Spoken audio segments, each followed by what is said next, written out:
प्रारंभ में डॉक्टर सुधा रानी जी का एक संक्षिप्त परिचय देना चाहती हूँ और मैं अनुरोध करूंगी कि आप अपनी सीट पर यहाँ पर विराजमान हो जाएं। और जैसा आप सभी लोग जानते हैं, डॉक्टर सुधा रानी किसी परिचय की मोहताज नहीं है। लोक सेवा आयोग की पहली महिला सदस्य रह चुकी हैं। ये संस्कृत विश्वविद्यालय की प्रथम महिला कुलपति, हेमवती नंदन बहुगुणा विश्वविद्यालय की भी कार्यवाहक कुलपति रही हैं। एक कुशल प्रशासक और एक बहुत ही विद्वान लेखिका हैं और बहुत सारे सम्मानों से आप सुशोभित हैं। साथ में है डॉक्टर राम विनय सिंह। मैं आपसे भी अनुरोध करूंगी कि अपना आसन ग्रहण करें। और अब मैं अनिल रतूड़ी जी से अनुरोध करूंगी कि आप भी अपना आसन ग्रहण करें। और अब आप मंच अब आप संभालें। अब मेरी ड्यूटी पूरी हो गई। पुनः आप सभी का बहुत बहुत स्वागत और अभिनंदन। Thank you. सभा में जो मुख्य अतिथि एवं लेखक आदरणीय डॉक्टर सुधा रानी पांडे जी को प्रणाम, और डॉक्टर राम विनय जी जो हमारे संस्कृत के पंडित हैं उनको भी बहुत बहुत प्रणाम।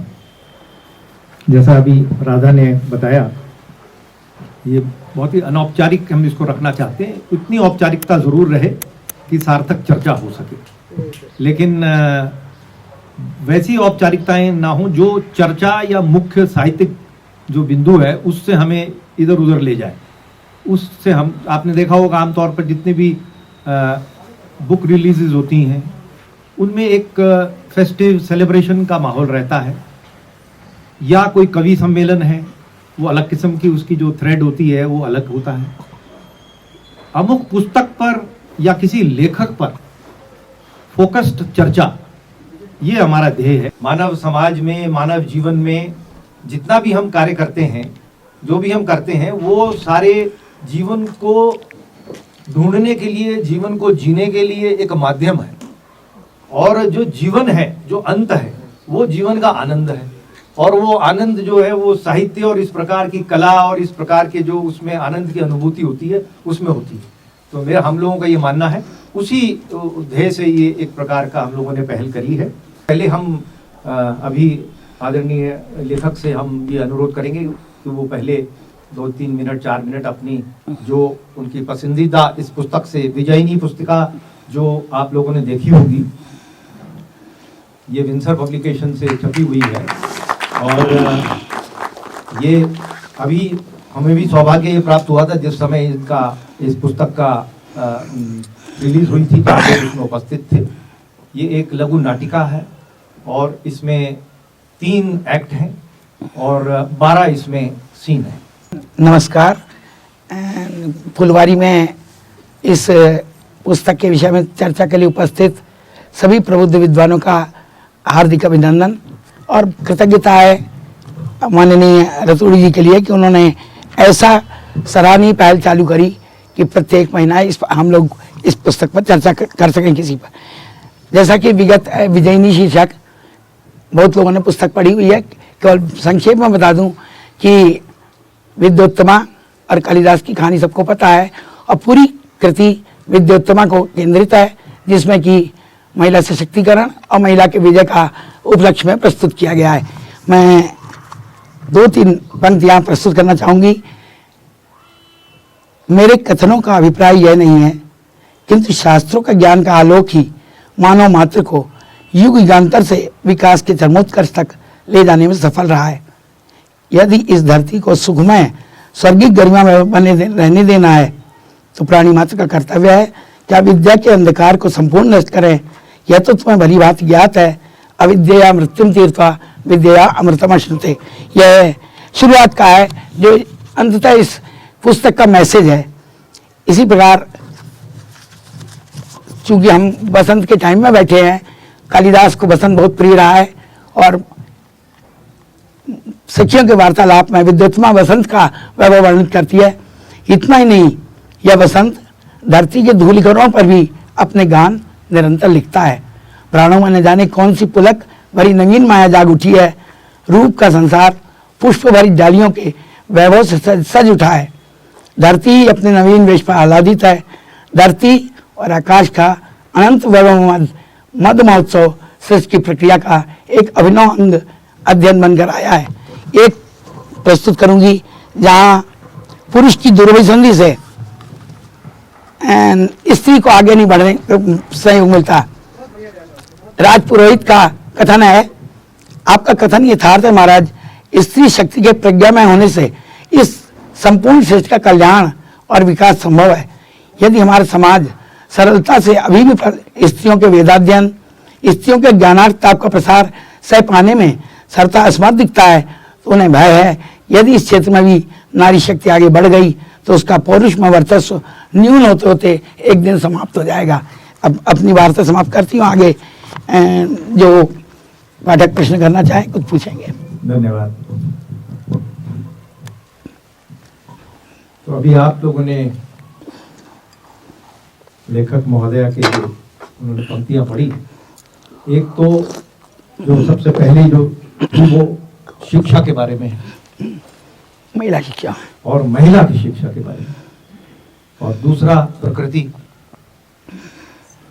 और तीसरा जो और एक पुरुष प्रधान समाज में जो परंपरागत तरीके से एक विकृत जो हमारी व्यवस्था चली आ रही है, जिसमें महिलाओं को एक प्रकार से अधीन रखने की जो प्रवृत्ति है, वो 3 बिंदु पर आपने बहुत सुंदर जो पंक्तियां पढ़ी।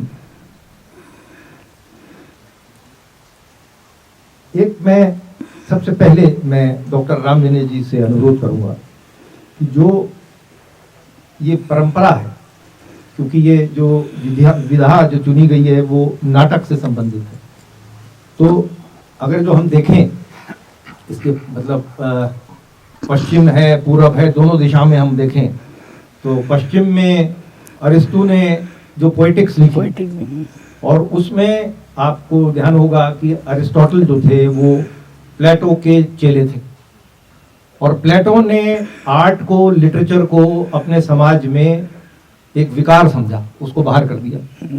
और अरिस्टोटल ने उसको कहा नहीं, इससे बड़ी कोई चीज है नहीं, यहाँ तक कहा कि इतिहासकार हो, दार्शनिक हो, इन सब से ऊपर साहित्यकार है। और उसमें उन्होंने जो विधा रखी उसमें नाटक सबसे ऊपर रखा, सारे जो विधाएं थी उसमें सबसे ऊपर रखा।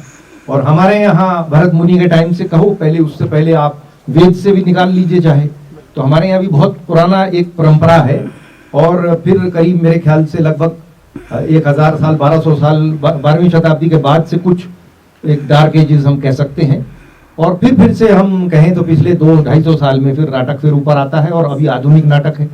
तो इसमें अगर जो हम देखें भारतीय नाट्य परंपरा के अंतर्गत अगर जो आप इसको प्लेस करना चाहें, क्योंकि आप कालिदास के भी बहुत विद्वान हैं, तो उस दृष्टिकोण से आप इस पर कुछ प्रश्न पूछकर अपने दिशा देना चाहें।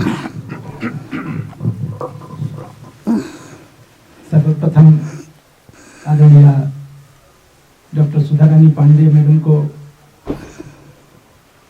भूरिशः बधाइयाँ समर्पित करता हूँ कि उनकी इस कृति पर आज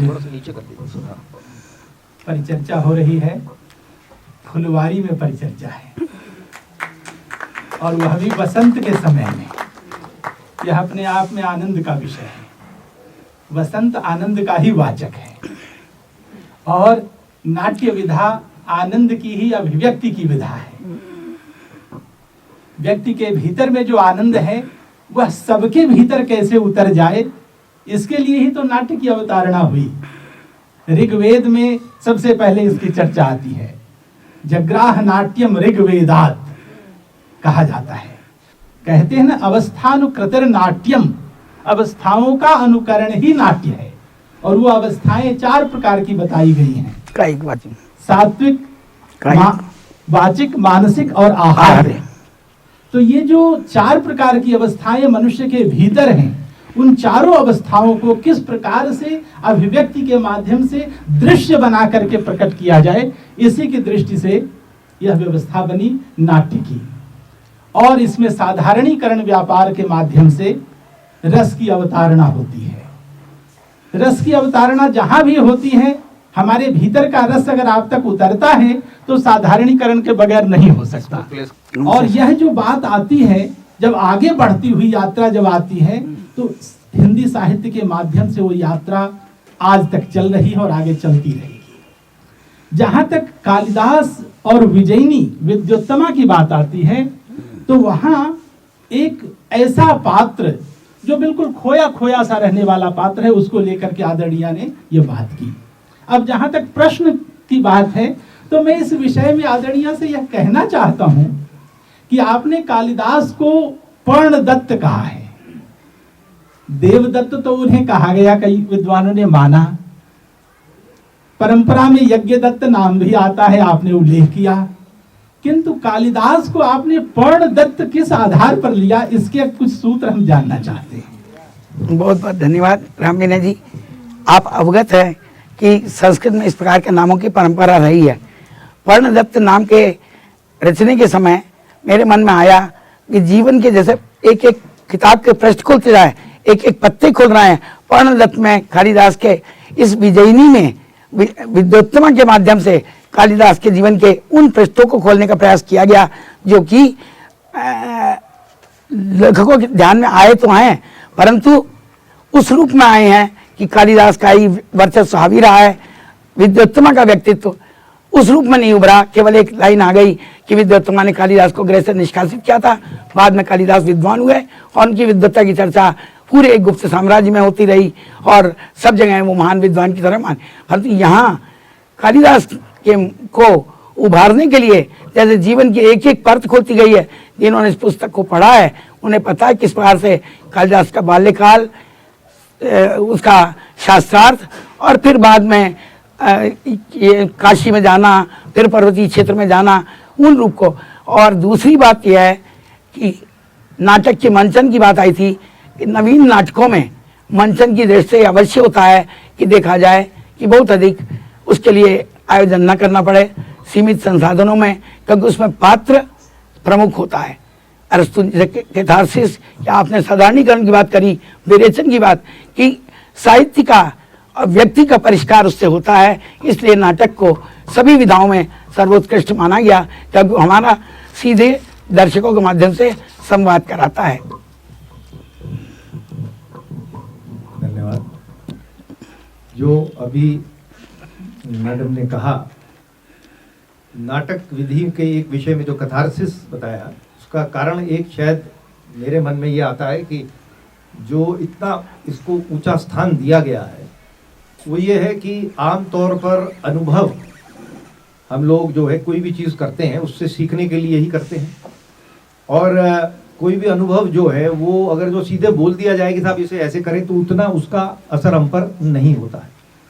जब हम किसी कृति के थ्रू जाते हैं, जब हम कोई ऐसा उपन्यास पढ़ते हैं तो एक हम भावनात्मक अनुभव से गुजरते हैं, तो वो हमारे अंदर से फिर उसकी जो विकार अगर जो कोई है तो वो उसका कथारसिस अगर जो हम कहें वो एक प्रकार से जो क्लेंजिंग होती है ना, जिसे हम ये कहें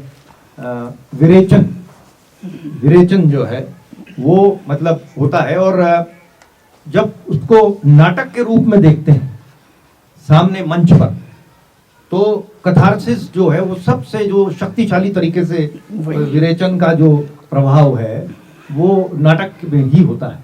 तो एक इस कारण शायद इसको इतना महत्व दिया गया है। एक मैं आपसे लेखिका से ये प्रश्न पूछना चाहता हूँ।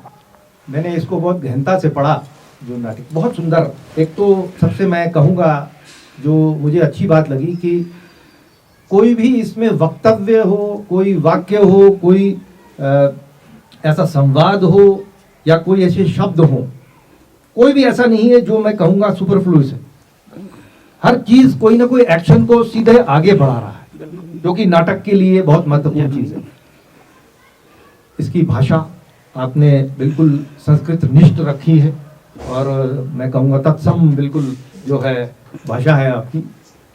इसमें जो मुख्य विचार है, जो संदेश है, उसमें जैसा आपने उसके 3 अंश पढ़े, उसमें से एक अंश जो सबसे महत्वपूर्ण मुख्य विचार है वो ये है कि मनुष्य के लिए अगर जो संसार में तरक्की करनी है तो अंधकार से बाहर निकलने के लिए शिक्षा सबसे जरूरी है।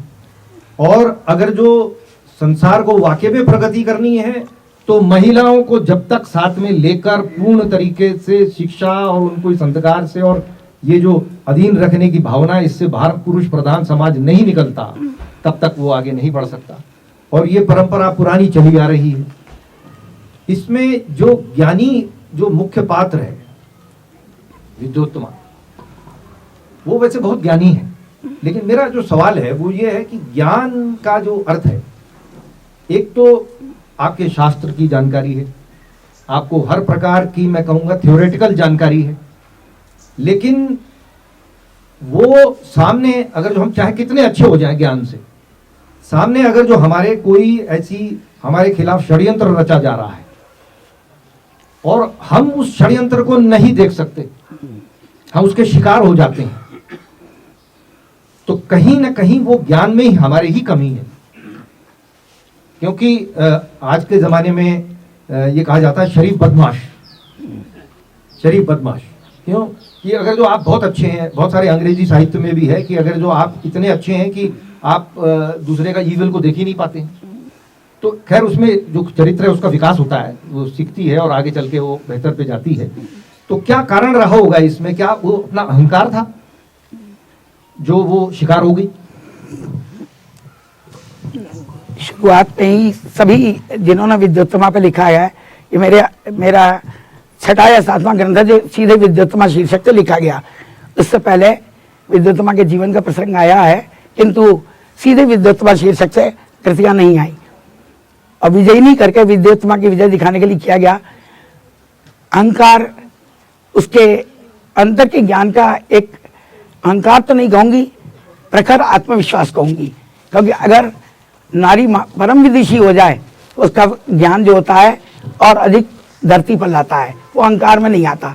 और षड्यंत्र का शिकार तो हुई, फिर बाद में जहाँ कालिदास उसको निकाले जाने से वार्तालाप है, एक बार वो कहती है कि मैं जो हूँ ऐसे ही जी लूंगी, फिर कहती नहीं सारा संसार उपहास करेगा मेरा कि इस मूर्ख के साथ ये कैसे जीवन कर रही है। फिर उनको कहती है कि नहीं मेरे साथ वंचना हुई, छलना हुई, और इसलिए जो है मैं तुम्हारे साथ जीवन, जब तुम विद्वान होकर आकर लौटना। और कालिदास को निष्कासित कर देती है भर्त्सना करके, तिरस्कार भी कराया उसने उनका। तो अहंकार नहीं है, केवल उस जीवन को लौटा लाने के लिए शायद विद्योत्तमा कालिदास को न भेजती तो कालिदास इतनी कृतियों की रचना नहीं बनते। अंत में मैंने दिखाया है कि सारी कृतियों के मूल में उनके उसमें विद्योत्तमा के प्रति छवि रही है। तो अहंकार नहीं था, उसके अंदर का आत्मविश्वास था कि कैसे इस प्रकार के व्यक्ति के साथ जीवित रह पाऊंगी, कैसे रह पाऊंगी एकदम। कि एक तरफ तो उसका शास्त्र ज्ञान है, चिंतन है, दिन रात पढ़ने की बात है, जीवन के राग रंग से लगाव नहीं है, और उसके बाद वो उस मूर्ख के साथ रही। समाज के भय से वो उसने जो है उनको निष्कासित किया। और समाज की वंचना भी नारी को प्रायः बहुत अधिक सहनी पड़ती है, जिसके कारण वो अपने जीवन में बहुत उपलब्धि भी कर पाती है। कुछ ऐसे बिंदु इसमें आए हैं जो जिसमें मैं कहूँगा कुछ एक बौद्धिक द्वंद्व मैं कहूँगा थोड़ा सा मुझे दिखता है। जैसे क्या महिलाओं को केवल सोने के जो गहने हैं वही चाहिए? क्या हाँ एक आध उसमें आया है जो द्वंद्व, एक बौद्धिक द्वंद्व उसमें जो है, या वो नहीं होना चाहिए? क्या महिलाएं खाली विवाह के लिए बनी हैं? क्या वो खाली समाज में जो है वंश को आगे बढ़ाने के लिए ही बनी हैं? या क्या श्रृंगार में अपने आप में कोई खराब बात है कि श्रृंगार नहीं होना चाहिए? एक क्या बौद्धिक विकास महिला का होना चाहिए, लेकिन विवाह, श्रृंगार, इस प्रकार के जो चीजें हैं उसमें क्या विचार है लेखक? देखिए, समाज की या सृष्टि की प्रारंभ से परंपरा रही है कि स्त्री जो है प्रकृति स्वरूपणी है और सौंदर्य की देवी है। तमाम चर्चाएं हुई हैं और अलंकार, स्वर्णाभूषण उनके जो हैं एक निजी अधिकार क्षेत्र के अंतर्गत आए हैं। किंतु उस अलंकार या आभरणों से सुसज्जित महिला वो जो है ज्ञान का क्षेत्र भी न रखा है, यह बात आवश्यक है। मैंने एक जगह लिखा है कि उनकी शंका निर्मूल नहीं है, स्त्री प्रकृति रूपा है, वो जननी है, संपूर्ण सृष्टि को स्वीकृत देती है, अनुकूल परिस्थिति में भी प्रतिकूल परिस्थिति में। स्त्री शक्ति के सकाश से ही जड़ चेतन की सृष्टि का क्रम नियंत्रण चल रहा है।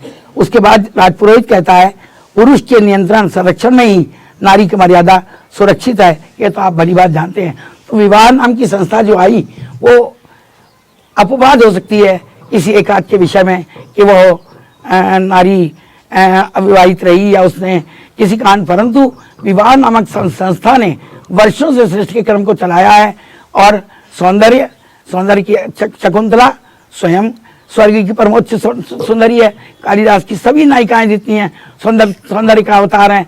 विद्योत्तमा भी ज्ञान में वर्चस्व है, परम सौंदर्य है, परंतु उसके अपने ही ज्ञान में इतना अधिक डूब जाने के कारण वो शायद इन सबसे विरक्त है। परंतु अधिकांश नारीवत इस प्रकार से विरक्त नहीं हो पाता। जो उसका स्वाभाविक और समाज के प्रति सृष्टि के प्रति है वो उसके साथ अन्य नष्ट रूप से संबंध है। वृक्ष है तो पुष्प निकलेगा, पुष्प निकलेगा तो क्रमशः लताएं उस पर आरोपित होंगी।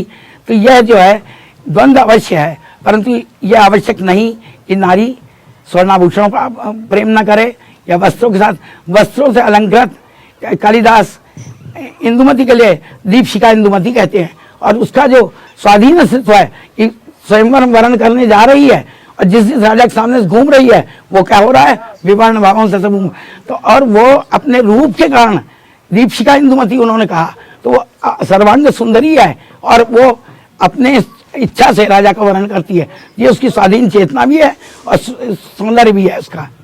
बहुत अच्छे आपने, तो कुल मिला के लेखक ने जो अपना मंतव्य दिया कि दोनों का एक समन्वय, एक जो नारी के जो प्राकृतिक जो सौंदर्य और उससे संबंधित जो धारा है वो, और जो सांस्कृतिक जिसमें शिक्षा है और सारी जो मानवीय विकास है, वो दोनों का समन्वय जब होगा तभी पूर्ण रूप से नारी अपने नियति पर पहुंच सकती है। मैं डॉक्टर राम मीना से अनुरोध करूंगा कि जो आखिरी इसमें जो एक्ट है और मेरे ख्याल से लास्ट जो दृश्य है, अंतिम दृश्य, उसमें कालिदास का और बहुत सारे उसमें कोटेशन है संस्कृत के, और बीच बीच में और भी संस्कृत का प्रयोग सीधे तौर पर हुआ है, और आप संस्कृत के विद्वान हैं, मैं आपसे अनुरोध करूंगा उस पर कुछ आप जो है यहाँ चर्चा को आगे बढ़ाने का कष्ट करें। यहाँ इस नाटिका में जो अंतिम दृश्य है, तीसरे अंक का जो अंतिम दृश्य, दूसरा दृश्य है, इसमें आदरणीय लेखिका ने जो भारतीय नाट्य शास्त्र का विधान है सुखांत होना चाहिए, पाश्चात्य में तो दुखांत है, किंतु भारतीय नाट्य शास्त्र का विधान है सुखांत। तो एक चाहे जिस कारण से भी हुआ, विद्योत्तमा ने त्यागा कालिदास को, फिर त्यागने के बाद एक तपस्वी कालिदास, कवि कालिदास बनकर के, कवि कुल गुरु कालिदास बनकर के जब वह व्यक्ति लौटता है, और तब वही आवाज सुन करके विद्योत्तमा जब चकित होती है, घर पूछता हुआ कालिदास पहुंचता है कि विद्योत्तमा का घर कहाँ है, उस स्थान पर जाकर के, और तब कोई व्यक्ति कहता है कि यही तो घर है जहां पर आप खड़े हैं। तब वहां जाकर के जैसे कि गेट ठकठकाना होता है, उस प्रकार से वह कालिदास पढ़ दीजिएगा उसको जरा। तो उस प्रसंग को लेकर के फिर वहां जब पहुंचता है तब बड़े बात करता है, बड़ी विख्यात लाइनें हैं, तीनों लाइनें, बाटम द्वारम देहि देवी, कि दरवाजा खोलो रास्ता दो देवी। तब वहां से भीतर से आवाज आई। उसका कोटेशन का सोर्स भी बता दीजिए, जो पुस्तक है जो है। हाँ, ये तो अभी बताएंगे। अस्थि कशित भाग विशेष है। उसके बाद ये जो बात हुई, तब वहां ये आवाज पहचानी सी लगी विद्योत्तमा को, और तब वहां पर विद्योत्तमा भीतर से कहती है अस्थि कश्चित वाग विशेषः, यह तो कोई बिल्कुल विशेष प्रकार की आवाज लग रही है। अब यह जो अस्थि कश्चित वाग विशेषः है, यह बहुत विलक्षण वाक्य है। महाकवि कालिदास ने इस वाक्य के मर्म को पकड़ लिया कि कोई विशेष वाक्य जो है वही वास्तव में काव्य होगा। यह काव्य की परिभाषा है विद्योत्तमा की, जिसे कहीं परंपरा में काव्य की परिभाषा नहीं माना गया। वास्तव में काव्य का लक्षण विद्योत्तमा बता गई इस एक वाक्य के भीतर कि अस्ति कश्चित् वाग विशेषः काव्यम, कि ये कवि के भीतर का काव्य यह विशेष रूप में प्रकट हो गया है। और तब जब निकल करके व्यक्ति आता है, मुलाकात होती है, और तब उस प्रसंग को लेकर के वहां अस्ति से ग्रंथ लिखा गया, कश्चित् से ग्रंथ लिखा गया, अस्ति से कुमार संभवम, कश्चित् से मेघदूत और वाग से रघुवंश, इस प्रकार से 3 ग्रंथ बने हैं उस प्रकार के, और तीनों बड़े अद्भुत हैं। तो ये जो बातें आई हैं वहां आदरणीय ने बहुत सारे उदाहरण उसमें दिया है। अस्तुतरस्याम दिश देवतात्मा हिमालयो नाम नगाधिराज, यह उदाहरण आपने दिया। मैं ये जानना चाहता हूँ आपसे, यह कहना चाहता हूँ कि यह जो बीच का जो त्याग वाला प्रसंग रहा, इसको भी आपने बड़े सलीके से वहां बताया है, भारतीय मर्यादा की रक्षा करते हुए। जबकि किंवदंतियों में यह बात आती है, उन्हें धक्का मार के भगा दिया गया कालिदास, क्योंकि वो कालिदास नहीं थे। आपने उसे बहुत अच्छी तरह से बुना है। इस विषय में आप अपनी बात कहें कि इसके पीछे का रहस्य। अस्ति कश्चित् वाग विशेषः के प्रसंग में डॉक्टर राम मीना ने बताया, अस्त्युत्तर श्याम दिशि देवतात्मा से कुमार संभव का प्रारंभ हुआ। कश्चित् कांता वेरे गुणा मेघदूत की पंक्ति है पहली, और बागर था भी संप्रक्ता से वेरे वंश प्राम 3 महाग्रंथ उनके जो थे उस पर उन्होंने प्रस्तुत किए। और जिस विद्योत्तमा ने उन्हें निष्कासित किया था, वो आह्लाद से दरवाजा खोलती है और कहती है, साधना सफल हुई मेरी, आओ स्वामी, कितने वर्षों बाद आपकी वाणी सुनने को मिली है, मैं कृतार्थ हुई। यह नीरव ग्रह आज अपने पुनः वैभव समृद्ध होगा। शुक सारिका भी आपके स्वागत में स्वस्ति वाचन कर रहे हैं। संस्कृत के अध्येताओं को पता है कि पहले जितने भी होते शुक सारिका, वो सब भी शास्त्र पारंगत होते थे।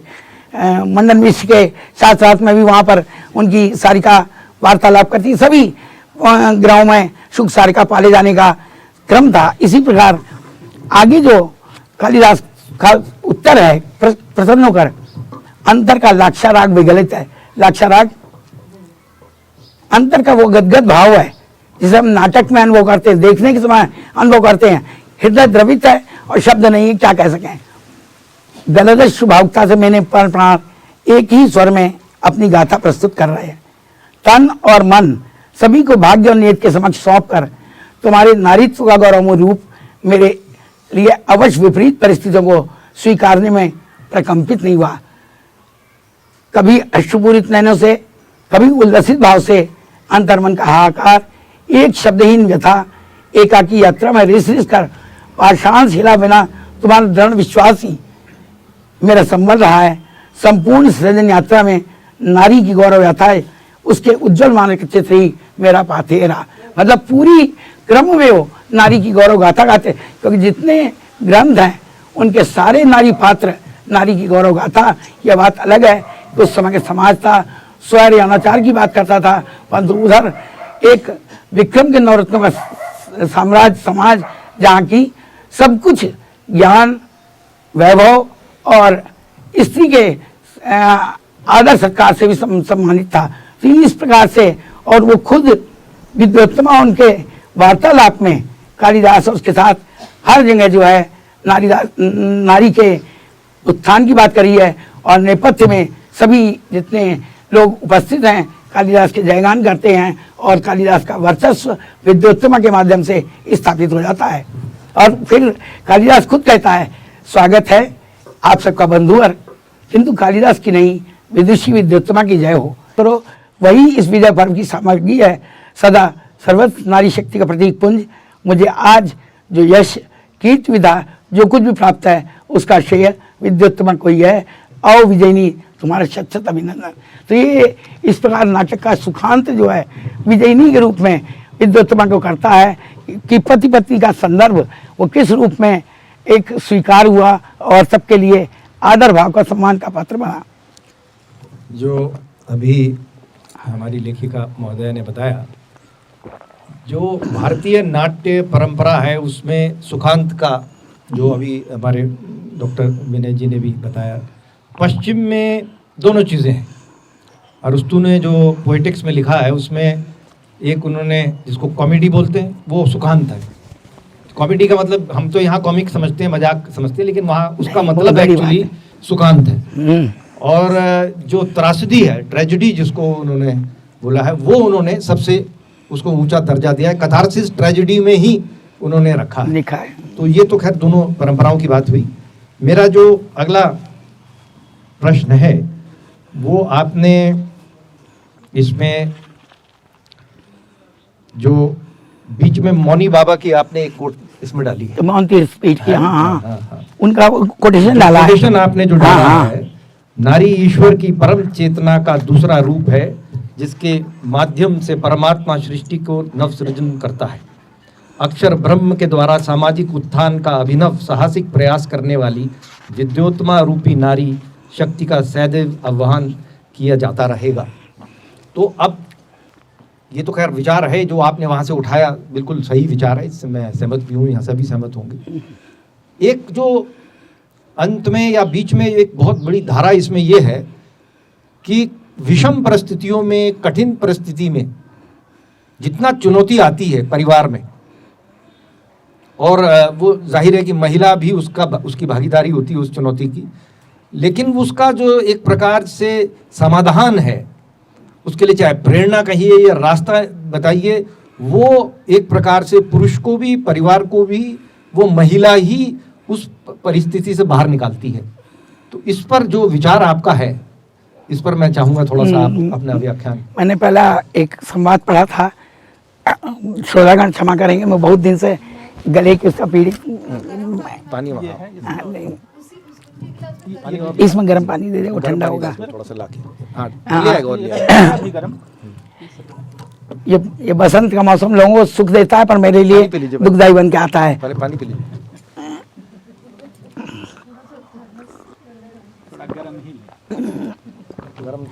स्त्री को धरती की बात हमेशा कही गई है कि स्त्री धरती है। मैंने पहले ही प्रस्तुत किया कि प्रकृति है, स्वीकृति देती है अनुकूल क्षणों में भी और प्रतिकूल क्षणों में। सारा भारतीय इतिहास या भारतीय समाज का प्रसंग इस बात में सार्थक है कि उस स्त्री ने, चाहे उसे वनवास की संज्ञा से कर दिया या भरी समाज में उसे प्रस्तुत किया गया, पर अंततः उसको समाहार करने वाली स्त्री ने भी अपनी अंतर शक्ति से उसके अंदर, क्योंकि ये मौनी बाबा का जो संदेश आया, पहले प्रारंभ में 2007 के 7 तक या 8 तक ये पुरस्कार केवल पुरुषों को दिए जाते थे। जब मैं 10वां मुझे पुरस्कार मिला, तब मौनी बाबा ने कहा कि नहीं, ये तो महिलाओं को दिया जाएगा और जो विद्वत्तमा के ऊपर प्रस्तुत करेगा। रेखा मोदी जी जिनके द्वारा ये स्पॉन्सर किया जाता है, वो भी स्त्री शक्ति अवार्ड अलग अलग मिलती है फॉर द वीमेन और वीमेन लिबरेशन के लिए, वीमेन के उत्थान के लिए देती रहती। तो इसमें जो है ये बहुत बड़ी बात आई थी कि बहुत बड़ा वर्ग हमारा जो कि स्त्रियों का दाय है, ये क्षमा करेंगे, आज हम बहुत बड़े बड़े पदों पर पहुंच गए हैं और बहुत अधिक अपने ऊपर आगे बढ़ रहे हैं, परंतु ये बात अब भी पीछे से सच है कि अभी भी औरतों को आगे आने के लिए बहुत संघर्ष करना पड़ता है। हाँ, वही मैं सवाल आपसे यही पूछने वाला था। हाँ, मैं बीच में आपसे जीवन, व्यक्तिगत जीवन में संघर्ष करना पड़ता है। हाँ, मेरा जो सवाल इसी से जुड़ा हुआ है, हाँ, वो ये है कि नहीं मेरे पास है तो यहाँ। ये जो आपने जो संदर्भ है और समय इसका है, वो लगभग कालिदास के युग कालिदास का के है। युग का है। और तब की ये समस्या चली आ रही है। अब कालिदास 5वीं शताब्दी में था या 2500 साल पहले था, वो अलग विषय है, लेकिन 2000 साल पहले भी ये स्थिति थी और आज 2023 में हम आ गए हैं। तो यहाँ नहीं, इवन पश्चिम में वहाँ कहा जाता है एक ग्लास सीलिंग है, एक ग्लास सीलिंग है जो दिखाई नहीं देती है, लेकिन जब आदमी चढ़ता है या महिला चढ़ती है खास तौर से, वो महिला के लिए ही है जिसका सर उस पर लगता है तो उससे ऊपर जाने में उसे अवरोध होता है। तो इस पर भी एक थोड़ा सा आप बोलिए तो अच्छा रहेगा। ये कालिदास के समय प्रसंग की बात थी, जब मैथिलीशरण गुप्त लिख रहे थे उस समय भी उन्होंने तमाम महिला पात्रों को लेकर एक अपने ग्रंथ लिखे और उसमें उन्होंने एक लाइन लिखी थी, नरकृत शास्त्रों के सब बंधन है नारी को लेकर, अपने लिए सभी सुविधाएं पहले ही ले बैठे नर। तो भारतीय समाज में तो विधाता तो पुरुष ही रहा, चाहे शास्त्र बने, ये बात अलग है कि हमारी वैदिक साथ में बागम्बरिणी ऋषिकाएँ भी थी, वो उपनिषद भी लिखती थी, वो शास्त्रार्थ भी करती थी, परंतु वर्चस्व पुरुष का ही रहा। तो जैसे कि बहुत सारा सामान रखा हुआ है, हम अपने लिए कौन सी चीज़ चुन लें, उसी प्रकार का शायद चिंतन रहा। वो साहित्य में, समाज में, जीवन में उतरता रहा। वह जो है नारी अपने संघर्ष से अभी भी बहुत सारी चीज़ों में, मैंने बहुत बड़ा एक आलेख लिखा था कभी कि भारत में महिला लेखकों की समस्या, तो बहुत उनको भी उसी प्रकार के रास्तों से गुजरना पड़ रहा है, चाहे पुरस्कार की बात हो, चाहे प्रकाशन की बात हो, चाहे कुछ भी बात हो, उस संदर्भ में भी।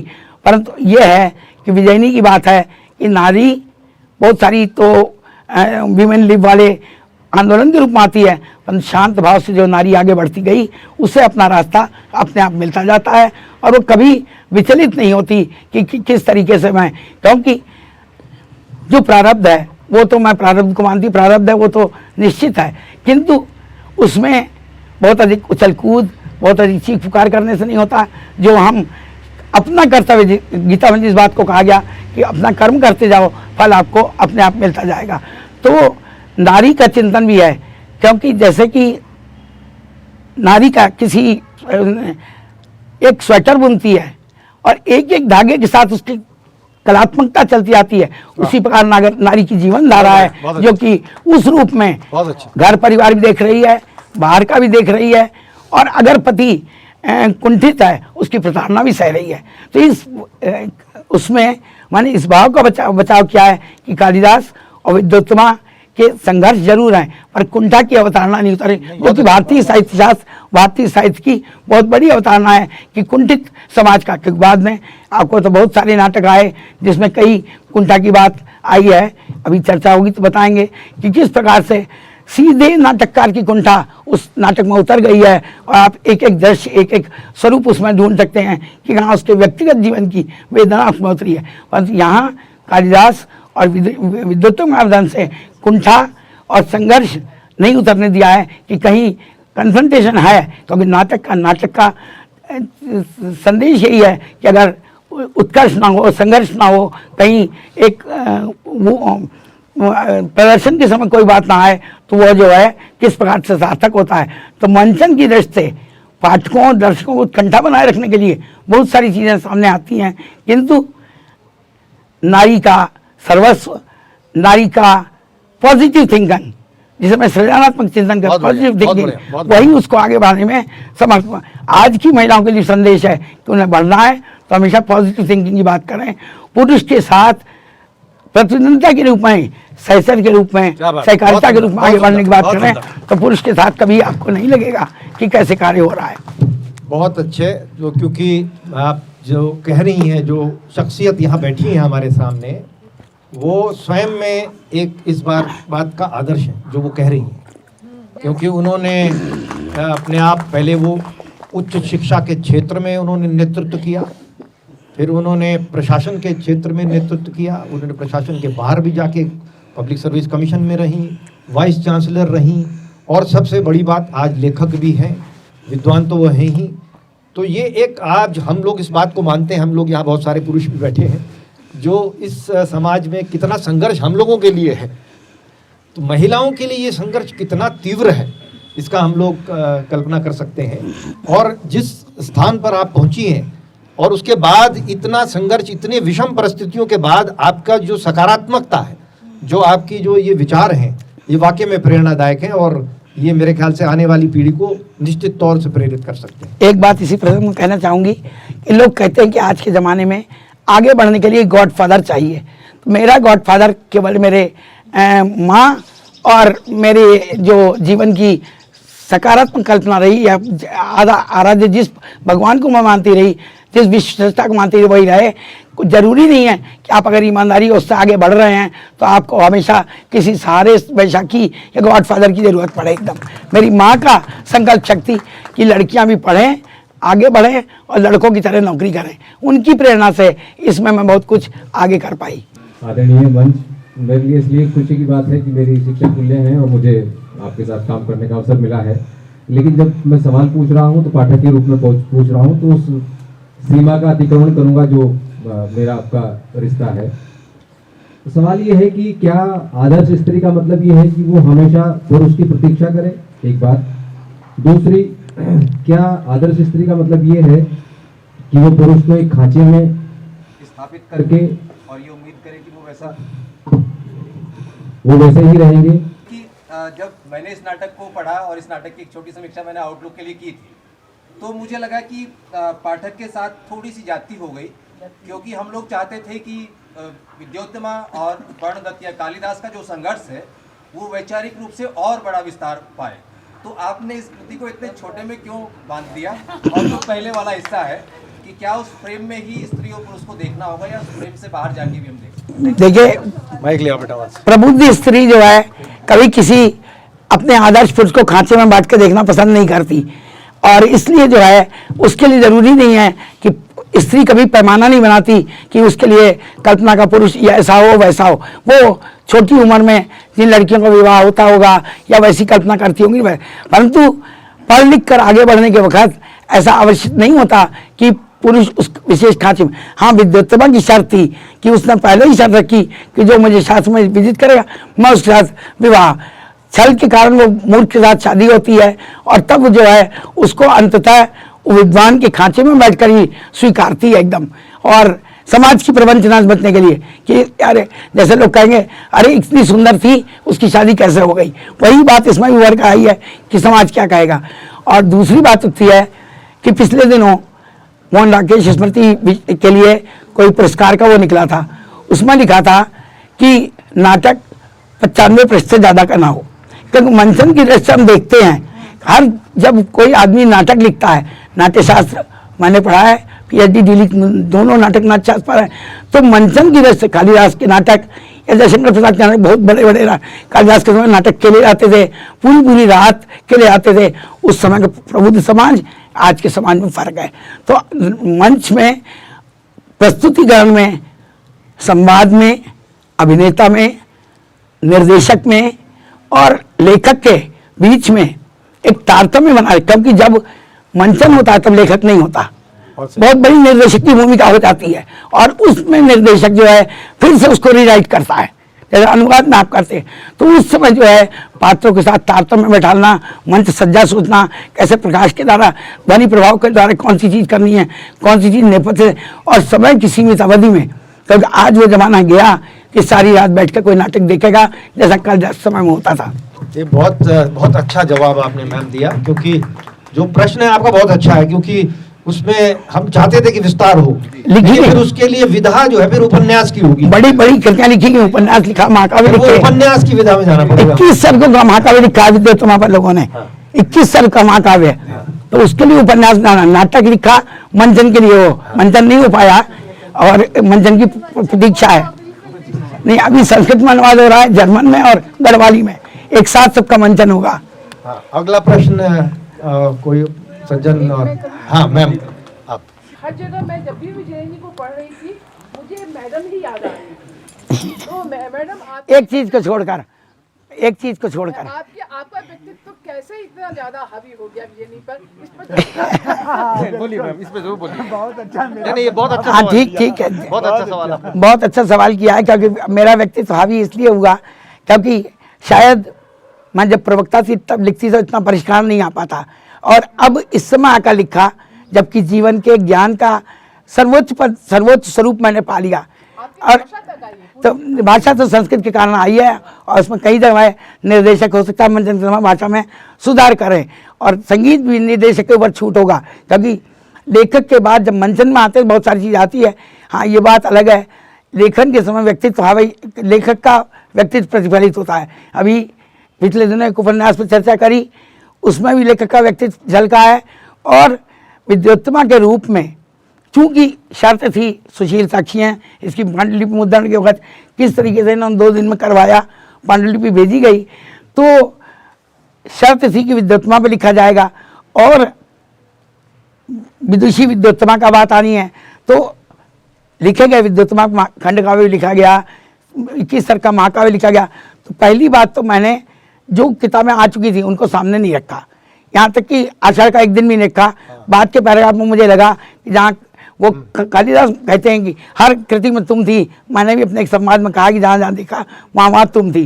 तो ये जो है, जब आप कोई दूसरी किताब सामने रखने लगते हैं तो दूसरे लेखक का व्यक्तित्व हावी है। कालिदास और विद्वत्तम जरूर उसमें आए हैं, क्योंकि उस समय का समाज प्रस्तुत करना है। आप देखिए, मैंने एक शब्द प्रयोग किया है, वेश की ओर जाने वाले मार्ग भी सन्नाटा हो गया। तो वेश शब्द जो था, वेश्या की ओर जाने वाले पर। इसी तरीके से समाज, सरस्वती मंदिर में समाज है, उत्सव को समाज कहते थे।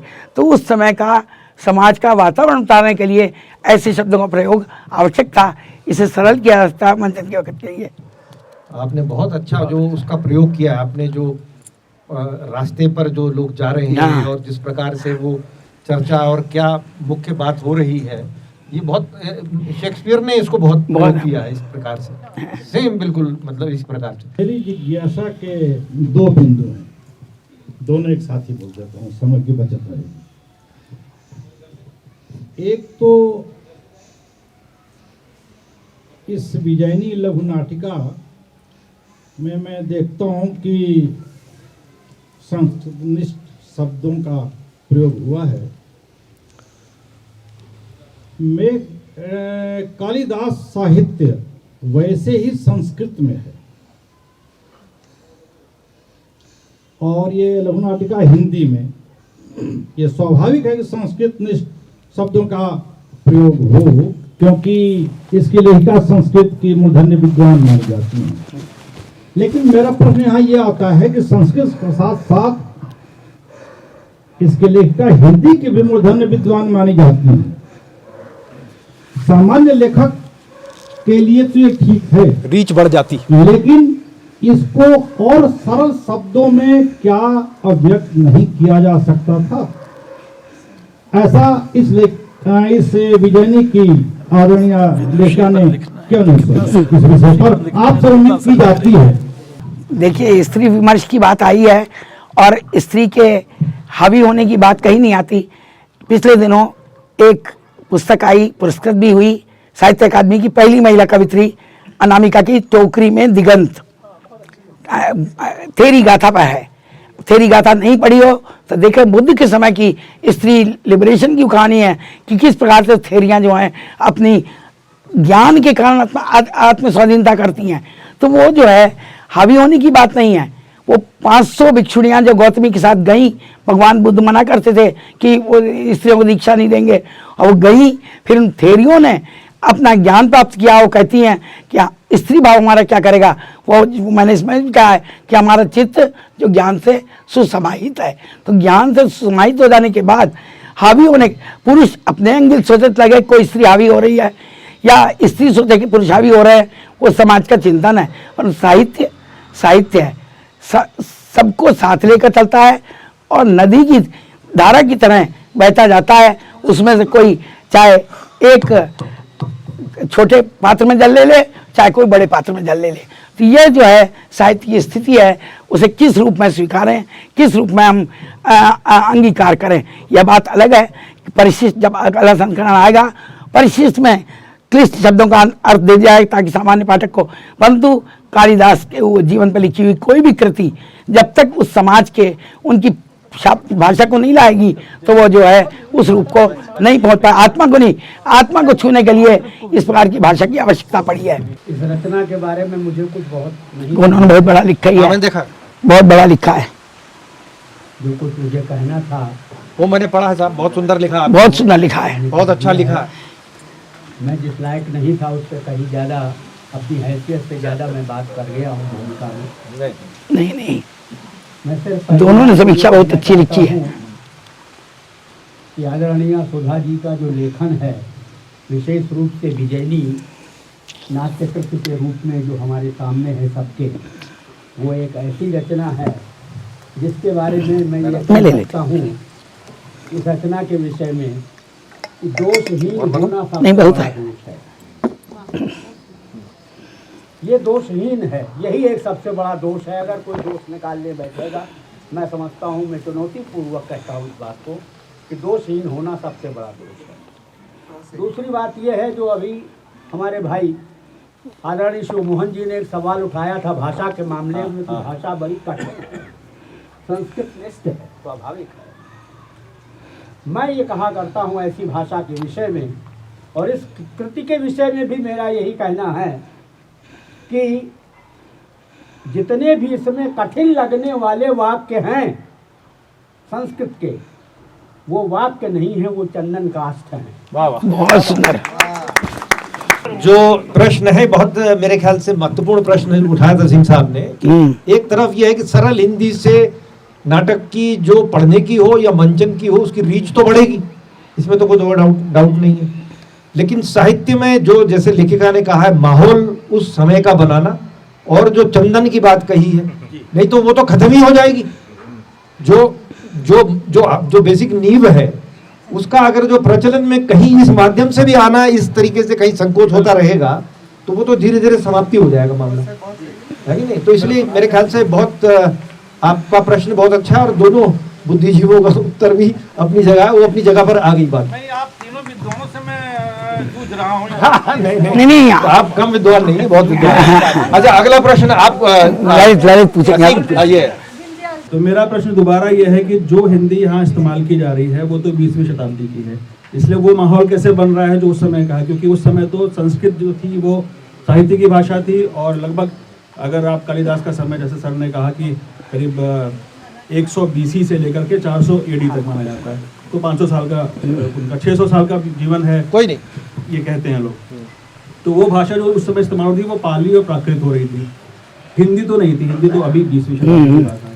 तो वो माहौल कैसे बन रहा है, एक बात। दूसरी बात ये कि जैसा कंटेंट पे भी ये प्रश्न मेरा उठता है कि जो फ्लाइट आपको ले सकती थी आप इसमें, क्योंकि ये एक किंवदंती जैसी है, क्योंकि इसमें कोई ऐतिहासिक सत्य नहीं है, तो ये किंवदंती जैसी है, माइथोलॉजी इसको कैसे माइथ है, इसमें एक थोड़ा सा मिथक है। तो उसमें जो फ्लाइट ली जा सकती थी शायद आप वो भी नहीं ले पाए और उसको बहुत संक्षिप्त रखा जैसा कि है। तो ये एक जिज्ञासु पाठक पूछ रहा है। बहुत बढ़िया, बहुत अच्छे। आइए मैं देखिए, समय के साथ इस समय अभी आता हूँ। समय की दो मांग रही हैं, एक तो स्त्री शिक्षा और स्त्री का स्वाधीन अस्तित्व। कई वर्षों से जयशंकर प्रसाद जिस समय नाटक लिख रहे थे, छायावाद युग था, और उस समय जो है दो महायुद्धों के बीच की स्थिति, सारा समाज जो है दूसरी चेतना। स्कंदगुप्त चंद्रगुप्त के नाटकों को लेकर उन्होंने जो जीवन उतारा है, हिमाद्रि सिंह से प्रबुद्ध शुद्ध भारती लिखते हैं, तो वो भाषा वहाँ की रही है, परंतु वो अपना समय उतार। ध्रुव स्वामिनी में जो नारी का चेतना प्रस्तुत करते हैं, भाषा प्रसाद की अपनी है, परंतु फिर वही बदलते बदलते बदलते बदलते कल्पना का पूरा प्रयोग इसमें किया गया, क्योंकि एक दो लाइन की किंवदंती सच है या झूठ, तो उनमें अगर कल्पना का विस्तार किया जाता शायद। और जहाँ तक सरल भाषा की बात है, सरल भाषा हम उस रूप में ले सकते हैं कि अगर कालिदास विद्योत्तमा की उस किंवदंती को हास्य रूप में प्रस्तुत करें, विदूषक को ज़्यादा लाएं और कुछ लाएं, तब कहीं जाकर हम उसे प्रस्तुत कर सकते हैं। परंतु आज की भाषा में, जबकि भाषा हिंदी जरूर है पर वो हिंदी भी नहीं रही, वो भी विकृत हो चुकी है। हम जिस रूप से दूरदर्शन को सुनते हैं करते हैं, अर्थ का अनर्थ वाली भाषा में इस प्लॉट पर नहीं लिखा जा सकता था। और कल्पना की उड़ान 21 साल का महाकाव्य जिसने लिख दिया, मैंने उसको पढ़ा नहीं है, मैं सोचती सारी कालिदास की कृतियां उतारी होंगी, दो लाइन की कहानी में वो भी सच है या झूठ है वो नहीं कहा जा सकता। तो भारतेंदु नील देवी में लिखते हैं, नील देवी में उनकी भाषा वैसी दूसरी है, किंतु वो इस बात को स्वीकारते हैं कि अंग्रेजों की महिलाएं जिस पर पढ़ रही हैं, जिस प्रकार उनके लड़के पढ़ने जा रहे हैं, वैसे ही हमारे घर की महिलाएं जो हैं, जो एक तरीके से बंद हैं, आगे बढ़ना ही चाहते, अगर ये भी पढ़ें तो शायद समाज का कुछ विकास कर सके। तो स्त्री समस्या या स्त्री शिक्षा की बात जो नवयुग में चालू हुई थी, आज उभर कर आ गई है, और उसमें से स्त्री अपना रास्ता निकाल करके कैसे आगे बढ़े, क्योंकि हम बहुत सारे रूप स्त्री के भी देख रहे हैं, उसको पॉजिटिव थिंकिंग में कहाँ लाएं, ये जरूरी है।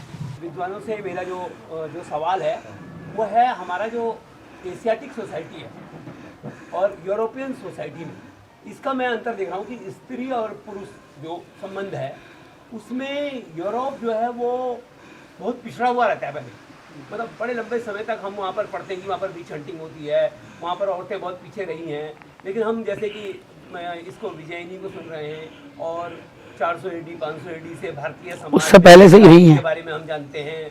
और भी कई महिलाओं की यहाँ पर चर्चा हुई कि बड़ी विद्वत जन महिलाएं थी, शास्त्रार्थ करती थी। यज्ञवल्क्य से गार्गी का शास्त्रार्थ हम सुनते हैं। हमारे समाज में एक परंपरा थी, लेकिन उसके बाद जब ये आधुनिक जो युग आया है, हम वहीं के वहीं रह गए हैं। भारत के सामाजिक, आर्थिक और राजनीतिक और बहुत सारी ऐतिहासिक जो सवाल आपने, बहुत विषय बहुत लंबा हो जाएगा ये। इसमें मतलब मध्यकालीन में कुछ ऐसी चीज़ें हुई जिसकी वजह से जो परंपरागत जो यहाँ, मैं ये तो नहीं कहूँगा कि यहाँ पर भी महिला को हमेशा बराबरी दी गई है, लेकिन कंपैरेटिव टर्म्स में पश्चिम के मुकाबले भारत में स्थिति बहुत बेहतर थी हमारे प्राचीन समय में। और मध्यकालीन में कुछ ऐसी चीजें आई कि जो प्राचीन हमारी वैल्यूज थी उनमें कुछ चेंज आया। फिलहाल यहाँ तक इसको रहने दें, फिर आगे बढ़ाएंगे इसको। मैं ये लेखिका से ये मेरा प्रश्न है कि जब कालिदास के लिए ये किंवदंती रही है, ये अपने आप में भी एक मैथोलॉजिकल ही है, जितना भी है कोई ऐतिहासिक तथ्य नहीं है कहानी के साथ में, किंतु हमने ये सुना है सदा किंवदंतियों में साहित्यकारों के मुख से भी कि जब वो निष्कासित करती हैं कालिदास को तो उनके वक्ष स्थल पर अपने पाँव का धक्का मार के ऊपर वाले पहले पुर से उनको नीचे लुढ़कते हुए आते हैं। तो आपने क्या अपनी विजयनी को उस अहंकारी पक्ष और निष्ठुरता के पक्ष से छुपा करके उसको एक सृजनात्मक पक्ष के रूप में, क्या आपने स्त्री होते हुए भी स्त्री विमर्श का पक्ष नहीं ले लिया? यह बात अलग है जो सवाल आपने उठाया।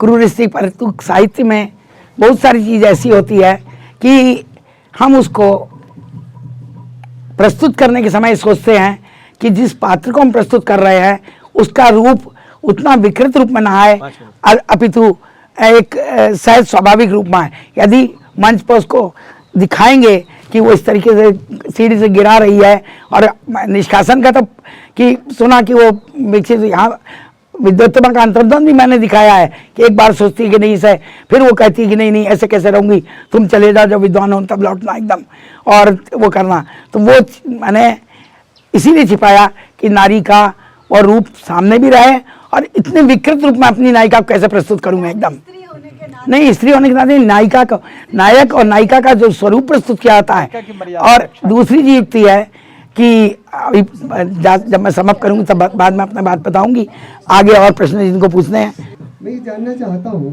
क्योंकि मैंने पुस्तक नहीं पढ़ी, मैं क्षमा चाहता हूँ इस बात के लिए। मैं सिर्फ इतना जानना चाहता हूँ कि नारी सशक्तिकरण के लिए आपने जो पात्र चुना है, का विशेष अधिकार है, किस पात्र को चुनता है? आखिर क्या रीज़न है कि आपने इस पात्र को ही चुना और दूसरा पात्र नहीं चुना? और वो पात्र जो कि फुटपाथों पे रहते हैं, क्योंकि बहुत सारी चीज़ें चलती हैं, उनमें कई सारे नाम भी हैं, उन पात्रों को लेके क्या आपका कोई प्लान है आगे कोई नया नाटक लिखने का? सिर्फ इतना। मैं मंच से जुड़ी रही हूँ।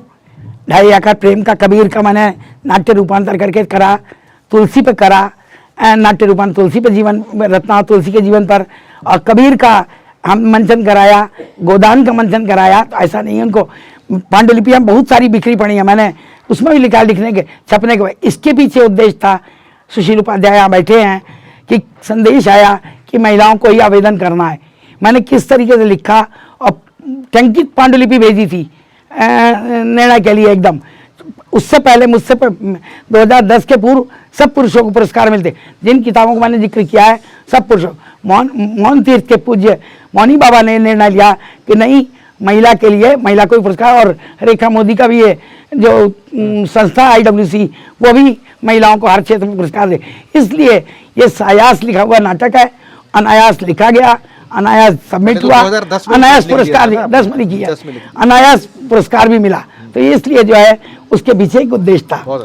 ये जो नाटक के पैरामीटर्स हैं, मुझे ऐसा लगा कि ये वेस्टर्न जो पैरामीटर्स है उसके बजाय आपने संस्कृत वाले जो पैरामीटर्स हैं, कथा वस्तु अभिनय रस, उस पे किया है।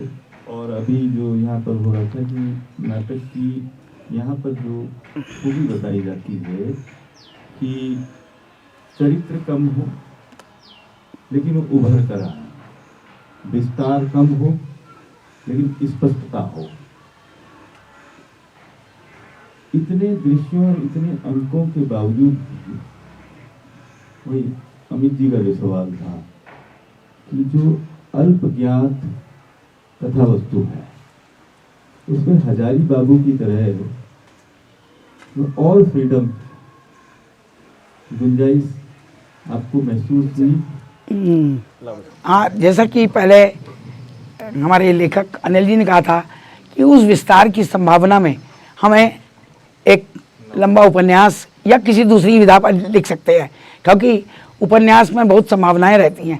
नाटक को मंचन की दृष्टि से, क्योंकि शायद उज्जैन में खेला जाता कब लिखी, कब मुद्रित हुई, फिर कोरोना आया, कब रिलीज हुई, आज हम चर्चा कर रहे हैं। तो ये किताब भी एक तरीके से विरचित भी हुई, चर्चित भी हुई और हम सबके बीच में आया और पाठकों ने उसे पढ़ा, तो उसके लिए नाटक, बड़ा नाटक भी लिखा जा सकता है इस पर। परंतु संभावना यही है कि कल्पना की उड़ान कहाँ तक ले जाएंगे, सारी कालिदास की कहानी उतारेंगे तब तो इसमें बात आएगी, परंतु अगर नारी का चरित्र उभारना है तो उसे यहीं तक सीमित रह जाना है। आषाढ़ का एक दिन में प्रकारांतर से कालिदास जरूर है, परंतु मल्लिका का जो रूप हावी हुआ है वही मल्लिका दिखती है सब तरफ, यद्यपि विद्वत्तमा नहीं है। उस मल्लिका के पूरा वातावरण छाया रहा है जिसमें कालिदास ने कल्पना में कल्पना का वर्ण वाली बात कही है, तो वो बात उठती है। वही विद्वत्तमा की कहानी है कि किस रूप में प्रकारांतर से वो स्त्री प्रेरणा का स्रोत बनी और स्त्री उसके आगे बढ़ने का प्रतीक। जीवन भर मोहन राकेश भ्रमित रहे और नाटक को रंगमंच की जो दिशा उन्होंने दी नवयुग में, वैसी कोई नहीं दे पाया, क्योंकि रंगमंच जो एक तरह की सोया पड़ा था, उस रंगमंच के एक थिएटर आंदोलन के रूप में जितना अधिक आषाढ़ का एक दिन का मंचन हुआ उतना किसी नाटक का मंचन नहीं हुआ। बहुत मंचन हुआ उसका एकदम, और यही नहीं बाहर भी किया गया। इसको विद्वत्तमा को मोहन मार्च ने थिएटर प्रोजेक्ट के रूप में किया है और उसमें गीत नृत्य के माध्यम से उभारा है। तो सबसे बड़ी चीज़ नाटक से, नाट्य समीक्षा से बात होती है कि हम उसके मंचन के स्वरूप को भी लगातार ध्यान में, इसमें कई जगह प्रसाद के लंबे संवाद हैं वो कम किए जा सकते हैं, उन्हें सरल भी किया जा सकता है। क्यों कि मंचन करते समय पात्रों का चयन भी बहुत कठिन होगा कि जो उसको शुद्ध रूप से उच्चारण कर सकें। मैं बहुत अच्छा। दरअसल संस्कृत परंपरा का पूरी तरह से आपने आधार नहीं लिया है, नहीं लिया है। आज के आधुनिक रूपक हैं जिसमें नाटक गिना जाता है, रूपक के जो 10 भेद हैं उसमें से यह नहीं है। साथ ही साथ जो उप रूपक के 18 भेद हैं उसमें नाटिका अंग उप रूपक के अंतर्गत, उप रूपक है। हाँ। लेकिन नाटिका के लिए सबसे बड़ी शर्त है कि उसे कम से कम 4 अंकों का होना चाहिए, तो इसे नाटिका भी हम नहीं कह सकते। हाँ, तभी लघु नाटिका लिखा, लघु नाटिका लिखा है। आपने कहा, और हिंदी में यद्यपि 3 अंकों के कई नाटक लिखे गए, प्रसाद जी ने भी इस पर काम किया है। नहीं, वो क्लासिकल बैकग्राउंड में देखे तो 3 का नहीं है, इसीलिए उस दृष्टि से अगर हम पूरा नाट्यशास्त्र तो नहीं है। हाँ, नहीं मानना चाहिए कि इसलिए आपने लिखा हुआ उसमें, हमने लिखा है। नाटिका इसलिए लिखा हुआ। नाटिका में छोटी सी वस्तु का कवि के माध्यम से प्रदान होता है, वह प्रदान आपने किया है कि एक कल्पना का वितान रच करके आपने किया है। तो जब रचनाकार लिखता है तो बहुत सारी चीजें आती हैं, और भाषा की जहाँ तक बात है तो कालिदास ने भी वाल्मीकि की बात नहीं कही, उनकी भाषा में नहीं बात की, व्यास की भाषा में बात नहीं की। कालिदास ही होंगे। वैसे ही सुधा रानी पांडे जी जब लिखेंगी तो वहाँ सुधा रानी पांडे जी की भाषा, इसीलिए तो बोल रही है बात को देखना नहीं, इसीलिए मैडम ने पूछा ना कि आपकी शख्सियत उसमें इतनी कैसे आ गई, यही कारण, वही तो उसकी विशिष्टता है। रयाल साहब की का जो उपन्यास है उसमें रयाल साहब का जो चुटीलापन है वो दिखता है, बहुत बड़ी चीज है उसमें, बहुत बड़ी चीज है। चाहिए यह रचनाकार की मौलिकता होती है, हर आदमी इंडिविजुअल डिफरेंट है, उसकी पहचान होती है। बहुत अच्छे, बहुत अच्छे। तो यह बहुत अच्छी चीज है और यह होनी चाहिए।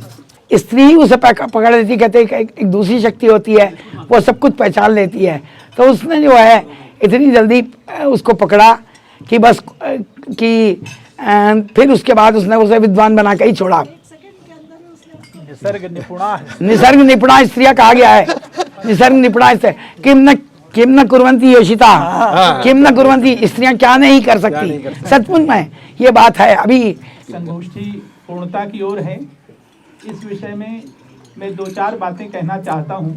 बहुत सारी बातें निकल करके आई हैं और सब लोगों ने अपनी जिज्ञासाएं रखी और जिज्ञासाओं का शमन भी हुआ है।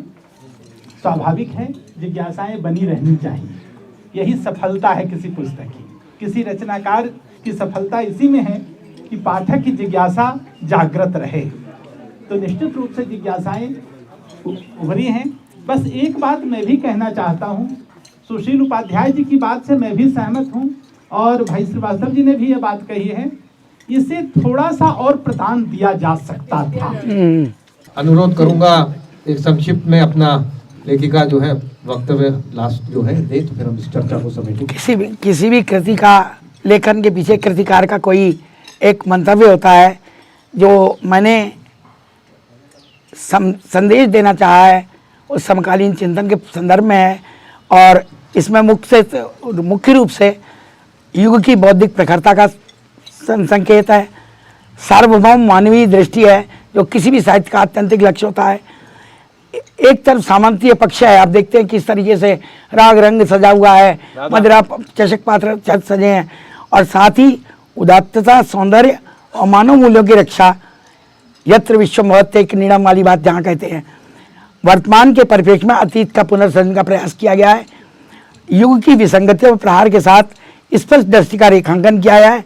और जिस नाट्यशास्त्र की परंपरा करा गया है, नवीन परंपरा में नायिका प्रधान नाटक, क्योंकि पहले नाटक के लिए बड़ी शर्तें होती थी कि नायक हो, धीरोदात्त हो, ब्राह्मण हो, ये राजा हो, परंतु नवीन संस्कृत साहित्य काव्य शास्त्र जो लिखा गया उसमें नायिका प्रधान नाटकों की भी बात अब उभर के आई है। नायिका के शीर्षक से, नायिका के नाम से नाटक या महाकाव्य लिखे जाने लगे।